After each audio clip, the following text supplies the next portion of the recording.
எதிர்த்து சரி இன்னைக்கு எபிசோட் எப்படி போகுது நடக்கும் பார்ப்பேன். இன்னைக்கு எபிசோட் என்ன கட்டுறாங்கன்னா, சக்தி வீட்டுக்கு போகிறான்.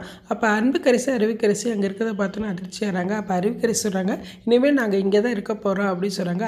அது மட்டும் இல்லாமல் சக்தி உன்னை பிடிச்ச பீடையெல்லாம் விட்டு போச்சு, இனிமேல் உனக்கு நல்ல காலம் தான் அப்படின்னு சொல்கிறாங்க. அப்போ சக்தி கேட்குறா, நீங்கள் என்ன சொல்கிறீங்கன்னு எனக்கு புரியலை அப்படின்னு சொல்கிறா. அப்போ குணசேகர் சொல்கிறா, அம்மா சக்தி வந்துட்டா நீ வெளியே வாமா அப்படின்னு சொல்கிறாங்க. குந்தேவி வெளியே வராங்க. குந்தேவி பார்த்தோன்னே சக்தி வந்து அதிர்ச்சியாரமாக கட்டுறாங்க.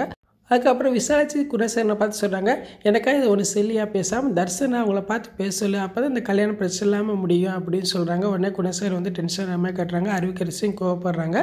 அங்கிட்டு பார்த்தா ஜன்னி, நந்தினி, ரேணுகா, ஈஸ்வரி எல்லோரும் கோயிலில் நின்று பேசிக்கிட்டு இருக்காங்க. அப்போ ஜன்னி சொல்கிறாங்க, சக்தி ஒரு கம்பெனியில் பார்ட்னராக சேர்ந்துருக்கா, அதை நினைக்கும் போது எப்படி சந்தோஷமாக இருக்குது, அவனும் ஃப்ரீயாக நல்ல நிம்மதியாக இருக்கான் அப்படின்னு சொல்கிறாங்க. ஆனால் என்ன கம்பெனி யார் ஃப்ரெண்டு எதுவுமே தெரியல அப்படின்னு ஜன்னி சொல்கிறாங்க. அப்போ ஈஸ்வரி சொல்கிறாங்க, அதான் ஜன்னி எனக்கு ரொம்ப கஷ்டமாக இருக்குது, யார் ஃப்ரெண்டு என்ன கம்பெனி எதுவுமே உன்ட்ட சொல்லாமல் இருக்கானா, அதில் ஏதோ பிரச்சனை இருக்குன்னு தானே அர்த்தம் அப்படின்னு சொல்கிற மாதிரி காட்டுறாங்க. உடனே ஜன்னி வந்து யோசிக்கிறாங்க. இன்றைக்கி அப்புறமா இப்படி தான் வந்திருக்கு. ஃபுல் வீடியோ பார்த்துட்டு பேசுவோம். இந்த வீடியோ பிடிச்சா நம்ம வீடியோக்கு லைக் கொடுங்க. தேங்க்யூ.